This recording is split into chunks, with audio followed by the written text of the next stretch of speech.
आज प्रधानमंत्री नरेंद्र मोदी ने राहुल गांधी के कमेंट पर करारा जवाब दिया। तेलंगाना में मोदी ने कहा, अब तो इंडिया अलायंस ने साफ कर दिया कि वो शक्ति के विरोधी हैं। उनकी लड़ाई मोदी से नहीं, शक्ति से है।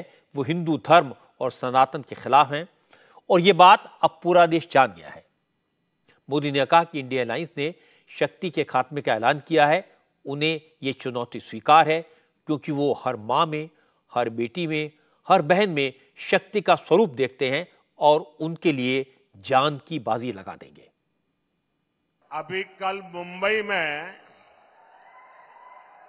इंडी अलायंस की रैली थी और उन्होंने कहा है कि उनकी लड़ाई शक्ति के खिलाफ है।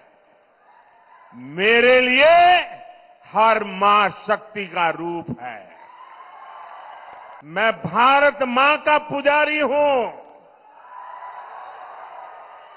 मैं आप शक्ति स्वरूपा सब माता बहन बेटियों का भी पुजारी हूं। इंडिया अलायंस ने अपना घोषणा पत्र शक्ति को खत्म करने के लिए किया है। मैं इस चुनौती को स्वीकार करता हूं और मैं इन शक्ति स्वरूपा माताओं बहनों की रक्षा के लिए जान की बाजी लगा दूंगा,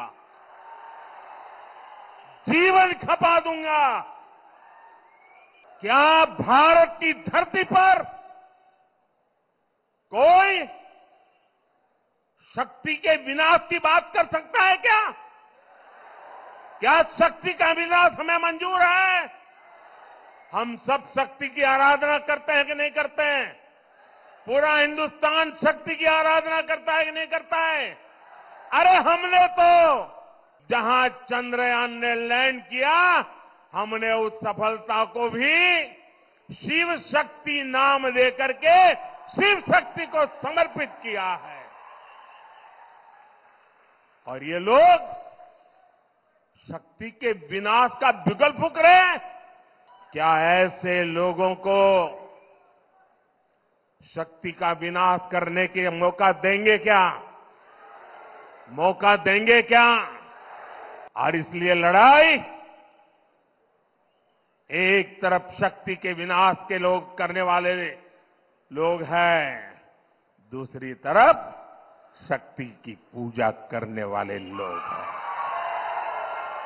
कौन शक्ति का विनाश कर सकता है और कौन शक्ति के आशीर्वाद प्राप्त कर सकता है, इसका मुकाबला 4 जून को हो जाएगा। शक्ति के विनाश और शक्ति की उपासना की चर्चा नरेंद्र मोदी ने कर्नाटक में भी की। कर्नाटक के शिवमोगा में उन्होंने एक बड़ी पब्लिक मीटिंग का एड्रेस किया। कांग्रेस के करप्शन, पैसे की लूट, जनता से वादा खिलाफी और झूठ बोलने को मुद्दा बनाया और इसके बाद एक बार फिर राहुल गांधी के बयान का जिक्र किया। मोदी ने कहा, शिवाजी पार्क में जो कुछ कहा गया उससे बाला साहब की आत्मा को बहुत दुख पहुंचा होगा। मोदी ने कहा, उनकी सरकार ने हमेशा नारी शक्ति को ध्यान में रखकर नीतियां बनाई, इसीलिए लोग महिलाओं को बीजेपी का साइलेंट वोटर मानते हैं। लेकिन सच तो यह भी है कि महिलाएं उनके लिए वोटर नहीं, शक्ति स्वरूपा हैं, सुरक्षा कवच हैं। मैं तो हैरान हूं,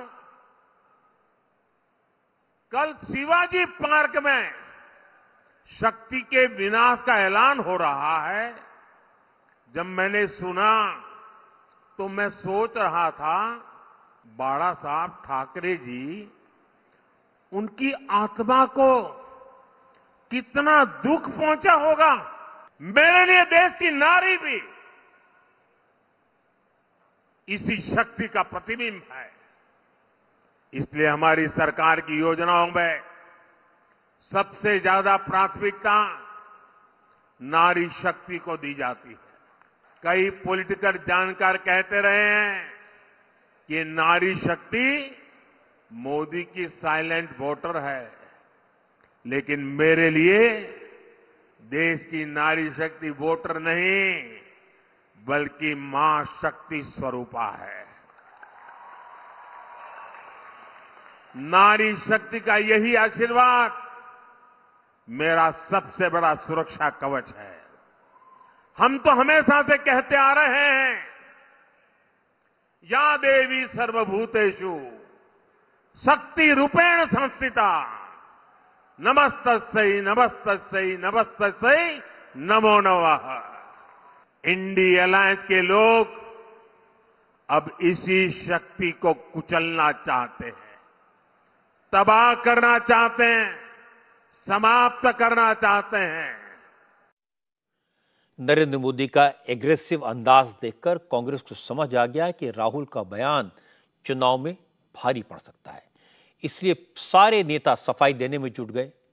लेकिन जब इससे बात नहीं बनी तो राहुल को भी सफाई देनी पड़ी। राहुल कैमरे के सामने तो नहीं आए, लेकिन उन्होंने ट्विटर पर एक लंबी चौड़ी पोस्ट लिखकर अपने बयान को जस्टिफाई करने की कोशिश की। राहुल ने कहा मोदी ने उनकी बात को तोड़ मरोड़ कर घुमाने की कोशिश की। मोदी हमेशा ऐसा करते हैं, उनका बयान का अर्थ हमेशा बदलने की कोशिश करते हैं। और इसके बाद राहुल गांधी ने लिखा कि जिस शक्ति का उन्होंने जिक्र किया उस शक्ति का मुखौटा मोदी जी है। वो किसी प्रकार की कोई धार्मिक शक्ति नहीं है, बल्कि अधर्म, भ्रष्टाचार और असत्य की शक्ति है। राहुल गांधी अब सफाई दे रहे हैं, लेकिन कल उन्होंने मुंबई के रैली में जो कहा था वो बिल्कुल क्लियर है। आप सुनेंगे तो आपको भी समझ आ जाएगा कि उन्होंने ये सब नहीं कहा था जो उन्होंने अपने ट्विटर की पोस्ट में लिखा है। उन्होंने जो कहा था वो एक बार आप सुन लीजिए। काफी डिस्कशन होता है कि हम बीजेपी से लड़ रहे हैं। देश भी सोचता है कि ये जो नेता स्टेज पे बैठे हैं अलग अलग पॉलिटिकल पार्टीज से हैं, ये एक राजनीतिक पार्टी से लड़ रहे हैं। ये सच नहीं है, ये गलत है। हम राजनीतिक पार्टी से नहीं लड़ रहे हैं। कोई और कहता है ये सब लोग एक व्यक्ति के खिलाफ लड़ रहे हैं, नरेंद्र मोदी के खिलाफ लड़ रहे हैं। नहीं, हम एक व्यक्ति के खिलाफ भी नहीं लड़ रहे हैं। ना हम बीजेपी के खिलाफ लड़ रहे हैं, ना हम एक व्यक्ति के खिलाफ लड़ रहे हैं। एक व्यक्ति को चेहरा बनाकर ऊपर डाल रखा है। हिंदू धर्म में शक्ति शब्द होता है। हम शक्ति से लड़ रहे हैं, एक शक्ति से लड़ रहे हैं। हिंदू धर्म में एक शक्ति शब्द होता है, हम उस शक्ति से लड़ रहे हैं। हम हिंदू धर्म में वो शक्ति क्या होती है ये सब जानते हैं। असल में प्रॉब्लम है, राहुल गांधी हर थोड़े दिन में कुछ ऐसी बात कह देते हैं कि उनकी पार्टी के लोग भी परेशान हो जाते हैं। सारी ताकत सफाई देने और पुताई करने में लगती है। कांग्रेस के एक नेता कह रहे थे क्या करें, राहुल जी फुल टॉस फेंकेंगे, मोदी जी सिक्सर तो लगाएंगे। कभी चौकीदार चोर है, कभी मोदी का परिवार नहीं है, तो कभी हम हिंदू शक्ति से लड़ रहे हैं। ये ऐसी बातें हैं जो मोदी को अवसर देती हैं, और मोदी एक जबरदस्त कैंपेनर है, वो कोई मौका नहीं छोड़ते। और सबसे बड़ी बात है कि जिस साउथ इंडिया में कांग्रेस अपना डोमिनेशन मानती है, जहां बीजेपी को ज्यादा सीटें नहीं मिलती, वहां मोदी को देखने और सुनने के लिए भारी भीड़ आ रही है। और वहीं पर नरेंद्र मोदी ने नारी शक्ति का जिक्र किया।